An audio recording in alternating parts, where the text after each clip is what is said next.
All right, let's get this show started! Henry Cejudo has pushed back against claims that he is moving into boxing purely for the money. On Wednesday, Misfits Boxing announced that the former two-division UFC champion will make his boxing debut against influencer boxer Dean the Great on September 26th at the James L. Knight Center in Miami. The unusual matchup led many fans to view the fight as a potential money grab for Cejudo. However, during a recent episode of his podcast, Cejudo dismissed that narrative and revealed that he actually has a background in amateur boxing. I'm not doing it for that. I'm doing it for the love of the game, Kumar.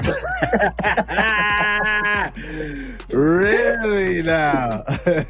No, but I boxed amateur, bro. I was actually, I was undefeated. I know you did.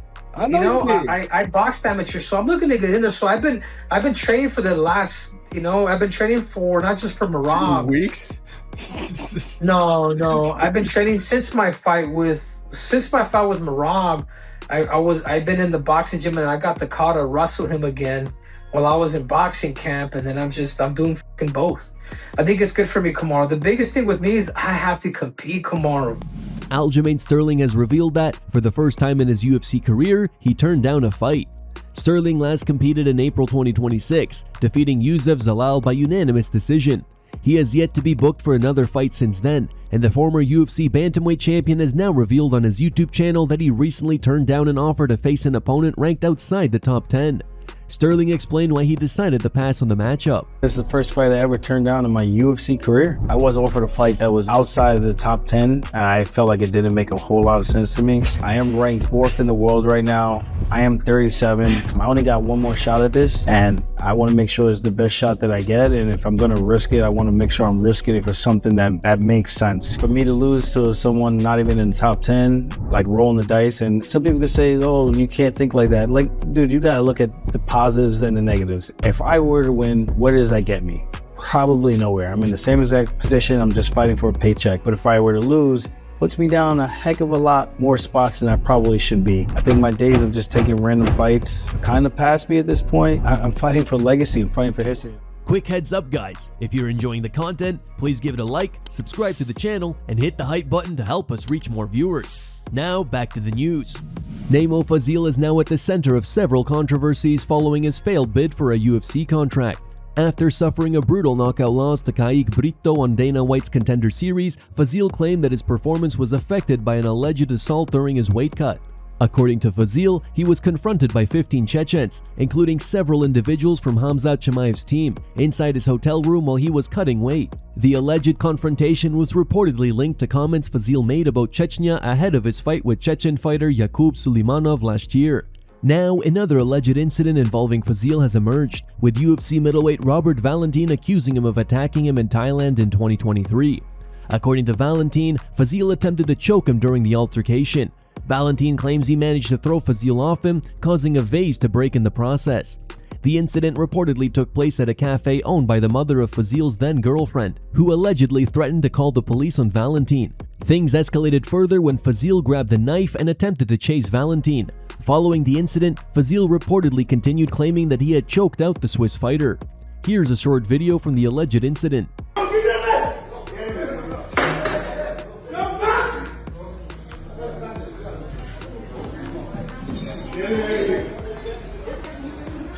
I stabbed you. Get in here. I fucking stabbed you. I'm not fucking out.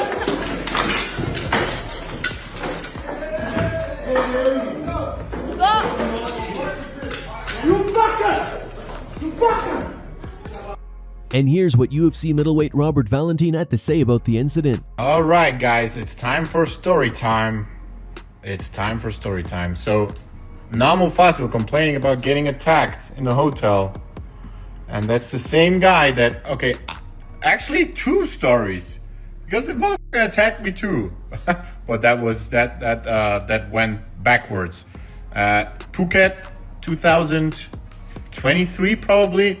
One of his friends told me that he's gonna slap me in the face. So I got up and beer hugged him and pushed him away. Namo came out of the cafe, jumped on my back, tried to choke me. I threw him over. He fell. We broke a vase. Then his back then girlfriend's mother, who owned the shop, told me to f off, or they called the police. All right, nothing happened. All right, I went away.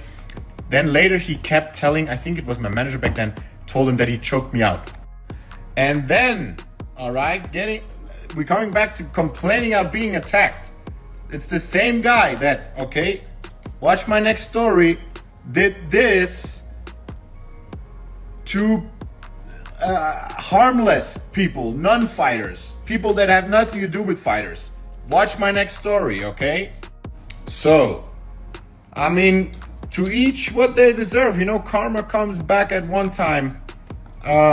Being loud and talking all that trash, yeah, might sell some seats, might get you recognized, but the internet never forgets, my friend.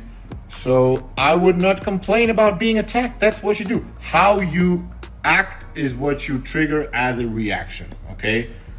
And yeah, I just say what I say, and you see for yourself and you judge for yourself. So yeah, I'll leave it like that. See you guys. Darren Till has finally spoken out about the viral footage showing a brawl outside a pub in Liverpool, England. Last Thursday, footage emerged appearing to show Till knocking out BKFC boxer Lee Brown during a street fight. Till has now addressed the incident in an interview with Full Mount MMA, claiming that the altercation was staged as part of a promotional stunt for Brown's upcoming fight. He said, "We haven't really been having a back and forth. Lee's been asking to meet down the banks for a while now, and then obviously he wanted to fight me in the bare knuckle and stuff like that. I think he lost his fight, so I don't think he was with BKFC no more. He was chasing a fight with me like I chase fights with people. I said, look, this is how we can do it. Look, you're not going to get a fight with me right away, right now. Me and you aren't on the same path, just like me and Yoel Romero weren't on the same path many years ago. That's why we never fought.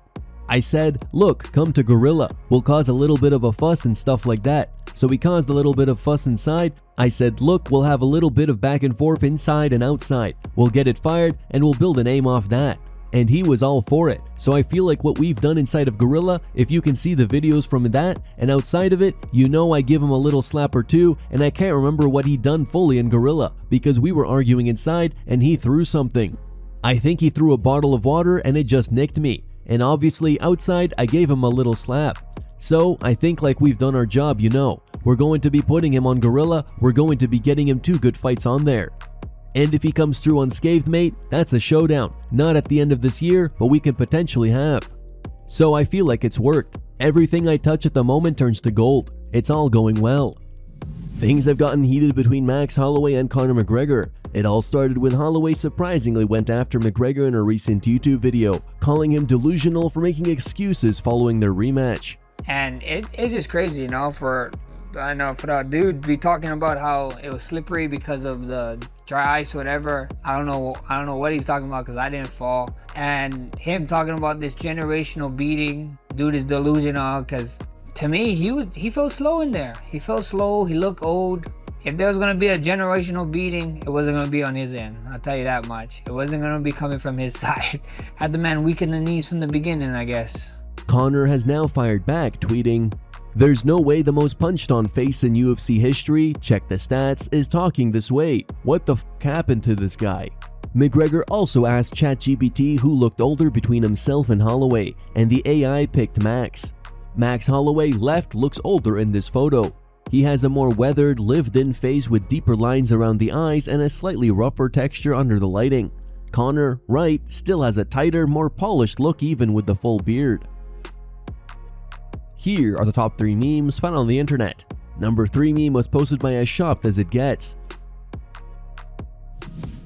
Number 2 meme was posted by Elgin Stunna. And number 1 meme was posted by Smash Talk. I gotta talk to the wife. We want to do a mighty journey out there. Talk to wife. So this is how my marriage works. Best fighter in the world, bro. You have to ask. You have to tell her, but not us. Thank you guys for watching. Don't forget to like this video and subscribe to the channel for your daily dose of MMA. Catch you tomorrow.